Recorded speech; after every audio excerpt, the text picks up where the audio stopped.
지역 문화 활성화를 위해 전국 방방곡곡에서 운영되고 있는 문화예술회관.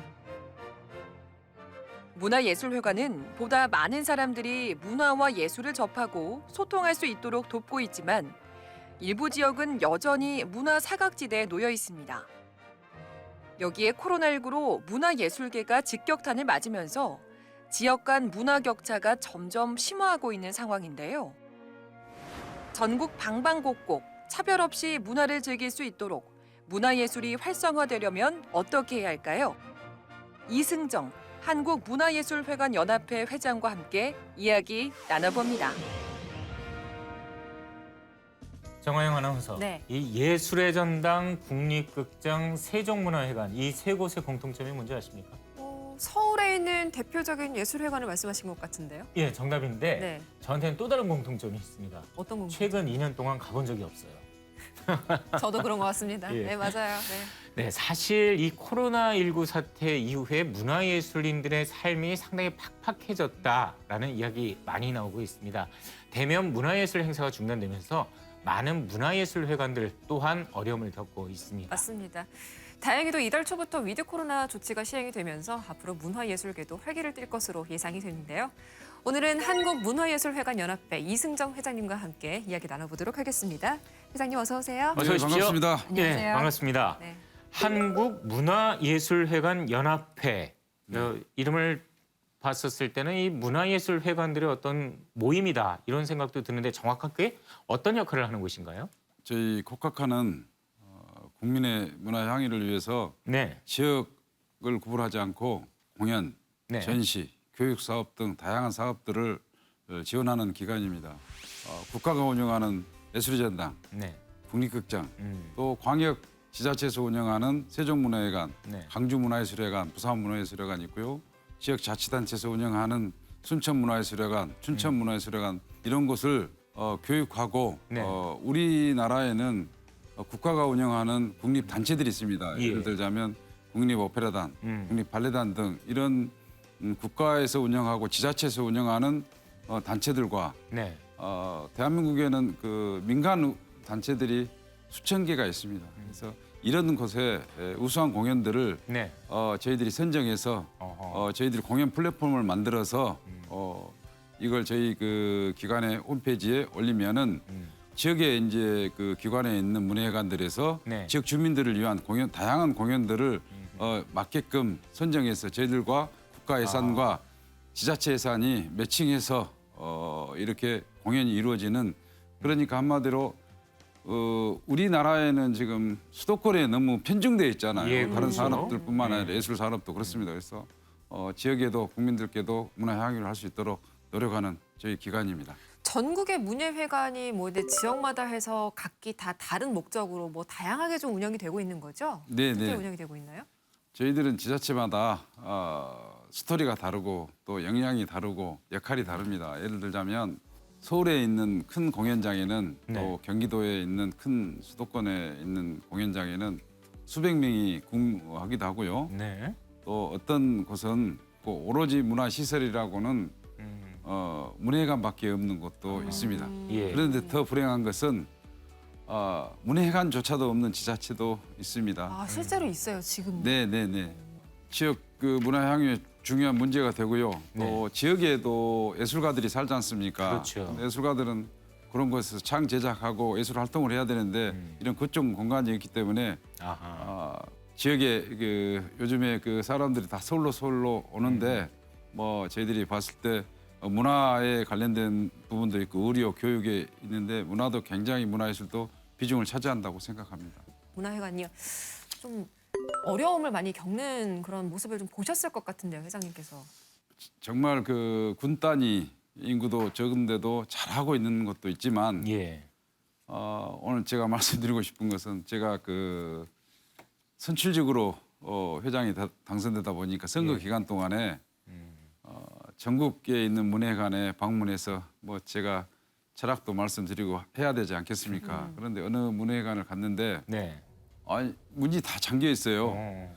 여기에 있는 군민들이나 주민들이 여기서 문화 향유도 하고 여기서 여러 가지 교육도 하고 왔다 갔다 하면서 해야 되는데 왜 문을 잠가놨냐 했더니 얼마 전까지 2명 근무하다가 1명이 퇴사했는데 네. 혼자서 문을 열어놓으면 이 문외관에 여러 가지 그 통제를 못하니까 자기가 사무실에 근무하면서 필요한 사람의 어쨌든 그런 것도 있었습니다. 그래서 정말 그 오늘 그 사회자님 말씀 질문하고 좀 약간 다르지만 이 대한민국의 국가 균형 발전을 위해서 문화 균형 발전도 있거든요. 그래서 안타까운 현실에 지자체도 있다는 말씀드립니다. 그런데 앞에서 말씀을 주셨는데 원래 이 자리가 임명직이었다가 회장님부터 선출직으로 바뀌셨다고 하는데 그 이유가 있습니까? 제가 생각해 보니까 네. 예전에는 국가의 정책이나 문체부 정책이 하향식으로 갔지 않습니까? 그렇죠. 그러면 우리나라 226개 지자체가 다 다양성이 다르거든요. 네. 산지도 있을 것이고 섬도 있을 것이고 도시도 있거든요. 네.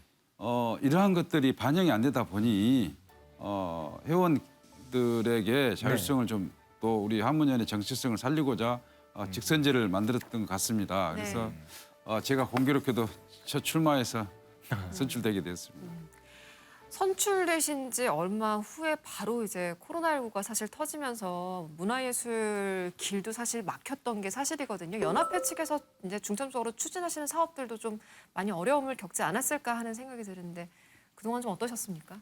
한번 해보고 싶어서 준비했던 것들이 이 코로나 팬데믹으로 인해서 준비했다가 다시 취소되고 또 이런 그렇죠. 것들이 맞아요. 계속 반복되었습니다. 네. 그래서 이제 저는 예술가 분들이 살아야 또 문예관도 산다는 생각으로 저희들 사업에서 정말 그 전향적으로 예를 들어서 뭐 비대면을 할 수 있게끔 뭐 이렇게 문체부가 상의한다든지 네. 그다음에 온라인으로 하려다 보면 방송 장비라든지 여러 가지 예산이 더 들어가지 않습니까? 그렇죠. 이런 것도 저희들이 노력해서 같이 그분들께 도와드렸고요. 작년에 공청회를 하는데 네. 예술가 분들이 정말 여기서 말씀 못 드리겠지만 안타까운 사례들을 말씀해 주셔서 네. 제가 이분들의 소리를 문체부 또 국회 또 여러 기관에 알려서 저희들이 최선을 다하고 있습니다. 그래서 보셨으면 이제 어두운 터널이 지나서 좋은 시절이 올 거라 기대하고 있습니다. 사실 이제 11월 초부터 위드 코로나가 시행이 되면서 첫 주말에 네. 가장 문화예술회관을 정말 찾으신 분들이 많았거든요. 그만치 네, 네, 이제 네. 많은 분들께서 갈증을 많이 느끼셨던 것 같은데 연합회 측에서도 이제 좀 재개를 할 또 중점적으로 좀 추진하실 사업들이 많이 준비가 되어 있지 않을까 하는 생각이 들어요. 예술 활동은 관객이 있어야 되지 않습니까? 그렇죠. 또 온라인으로 하다 보면 또 관객이 있어야지만 신명도 나고 같이 역할을 할 수 있는데요. 이러한 부분에 안타까운 부분이 많이 있었습니다. 그래서 저희들이 지금까지 그 취소되고 중지되고 했던 것들이 사실은 연말로 좀 많이 밀려 있습니다. 그렇겠죠. 그리고 이제 예술 단체에서 공연을 하게 되면 네. 지금까지는 자석을 띄고 13579 그렇죠, 또 그렇죠. 반대편으로 앉았기 때문에 네네. 수익이 나지 않지 않습니까? 네. 그래서 공연은 안 할 수도 없고 또 해도 손해고 네. 이러한 것들이 있었거든요. 그래서 그분들을 위해서 정말 저희들이 다시 2번, 3번 일을 하더라도 네. 준비를 하고 있습니다. 그래서 지금 그분들을 위해서 해비치 아트 페스티벌도 준비하고 있고요. 여러 가지 준비하고 있는 게 많습니다. 올해는 그냥 예상대로 진행이 되는 건가요? 해비치 페스티벌 같은 경우에는? 작년에는 어려운 상황에서 온라인으로만 했었는데 예. 올해는 그 어쨌든 조금 그 방역에서 위드 코로나로 가고 있지 않습니까? 그렇죠. 그러나 아직까지 방역 체계가 저희들이 공연을 마음대로 할 수 있는 상황이 아니거든요. 그래서 제주도에서 또 특히 열리는 행사이기 때문에 많은 예술 단체와 또 예술 기관 또 관계자들 산업의 관계자들이 오시거든요. 그래서 네네. 사람이 만나야지 이게 그 아트마켓 형성되고 연결이 돼서 성과가 있을 텐데 네. 작년에는 사실 그렇지 못했거든요. 그래서 올해는 어쨌든 전향적으로 생각해서 최대한 방역을 생각하면서 그분들에게 도움이 될 수 있도록 저희들이 준비하고 있습니다. 네. 앞에서 저희가 한국문화예술회관 연합회 회장님이다 이렇게 소개를 해드렸는데 본인께서 말씀하실 때는 코카카 회장이라고 말씀하셨어요. 네. 이 코카카 어떤 듣기에는 무슨 의미인지 잘 이해하기는 힘들 것 같은데 굳이 이렇게 이름을 바꾸신 이유가 있으신가요? 많은 분들이 네. 한국문화예술회관 연합회가 뭐한지를 몰랐습니다. 그래서 뭐 20년 동안 국민의 문화 향유에서 국가의 네. 우리나라에서 굉장히 중요한 역할을 해왔던 기관인데도 불구하고 네. 문화 단체라든지 또 그 관련된 분들만 아시더라고요. 그래서 제가 이제 그 요즘에 국제적인 시대에 맞춰서 한국문화예술연합회 약자로 해서 코카카라는 브랜드를 다시 만들었습니다. 그런데 이게 형식적으로 이름만 바꾼 게 아니라 그 안에 있는 철학도 좀 어허. 바꿨습니다. 예. 그 전에는 우리 한문연 그러니까 코카카의 철학이 국민의 문화 향유와 예술 기관의 종사자들의 권익과 이익만 생각했는데 정말 우리 미션이 국민의 문화 향유를 위해서 예술가와 함께 네. 하겠다 동반자로 그래서 이렇게 했고요. 다음에는 정말 그 우리가 국민들을 문예회관에서 정말 그 중요한 손님으로 네. VIP로 모시겠다는 철학을 닮아서 저희들이 그 브랜드 코카카로 하면서 2030 비전 발표할 때 네. 저희들이 발표를 했었습니다. 단계적 일상 회복 위드 코로나라고 하죠. 이 계획을 얘기를 하면서 좀 바쁠 것 같아요. 이제 여러 가지 계획들을 내놓지 않겠습니까? 네. 거기 현장 분위기, 현장 반응은 어떤가요? 공연장에서 최근에 공연이 열리게 됐거든요. 그러면 사실 그 모든 표가 네. 뭐 지방은 그렇지 않지만 서울권역에는 표 구하기가 굉장히 힘듭니다. 그래서 국민들이 얼마만큼 문화예술을 갈망하고 원했는지 아실 겁니다. 그래서 저희들이 이제 문예관 관계자분들과 네. 또 이번에 해피치 아트 페스티벌에서 예술 단체 또 국가기관에 있는 모든 분들이 문화 관련 분들이 오시지 않습니까? 그래서 지금까지 저희들이 준비했던 것들을 서로 이야기하고 네. 세미나하면서 방안을 만들어 보려고 합니다. 현장에서 예술인들의 목소리를 들어봤을 때 좀 앞으로 어떤 거를 좀 연합회 측에서 좀 지원을 해줬으면 좋겠다든지 좀 고충 같은 거는 좀 어떤 면들을 많이 들으셨나요? 저는 얼마 전에 그 예술 단체들과 공청회를 했어요. 예. 그분들이 평상시 원했던 게 예술가들에 대한 권익과 이익을 좀 생각해 달라. 다른 산업 분야면 이익이 남지 않습니까? 네. 그런데 문화예술 분야는 저희들이 공연하고 나서 예를 들어서 국가에서 예산을 타서 공연을 하지 않습니까? 이게 다 정산이 영원이 되거든요. 다른 기업 같은 경우는 국가에 뭐 다리 공사를 한다든지 건물을 짓는다면 네. 이윤을 보장해 주지 않습니까? 그런데 저희들은 뭐 공연이나 국가에서 지원하는 예술 활동에는 네. 이런 것들이 지원이 안 됐거든요. 그래서 예술가들이 많이 혜택을 받았으면 좋겠습니다. 그래서 저는 이제 이 자체 충분히 할 준비는 돼 있고 국가 예산을 늘리기 위해서 문체부 또 기재부 근데 기재부가 쉽지 않습니다. 그렇죠. 나라 돈 이렇게 지원받는 게 그렇게 썩 쉽지는 않더라고요. 하지만 그럼에도 불구하고 사실 문화예술이라는 영역에 있어서는 어떤 지원이 필요하다. 뭐 이 부분에 대해서는 상당히 동감을 합니다. 맞습니다. 네. 남은 임기 동안 혹시 이루고 싶은 목표가 있으시다면 어떤 게 있을까요? 전부터 준비를 했던 게 있습니다. 우리가 그 미술관에 또 박물관에 가면 학예사 제도가 있습니다.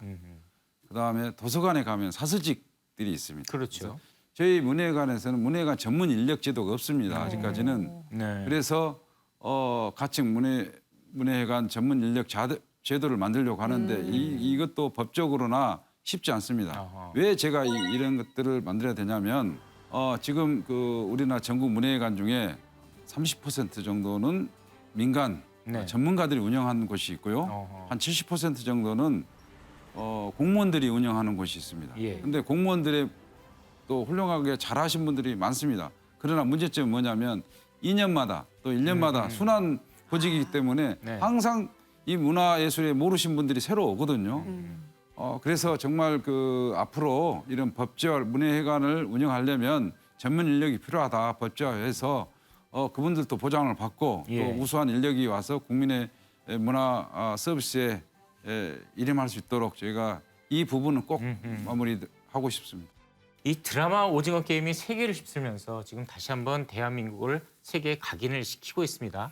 뭐 달고나 라면 땅 뭐 이런 거에 세계인들이 열광하는 걸 보면서 이게 바로 문화예술의 힘이지 뭐 이런 생각이 듭니다. 맞습니다. 그런 문화예술이 발전하고 또 활성화하기 위해서는 우리 사회의 지원과 관심이 굉장히 중요합니다.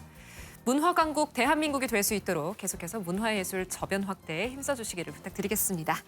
자, 그럼 오늘 토요 포커스는 여기서 모두 마치겠습니다. 함께해 주신 여러분 고맙습니다.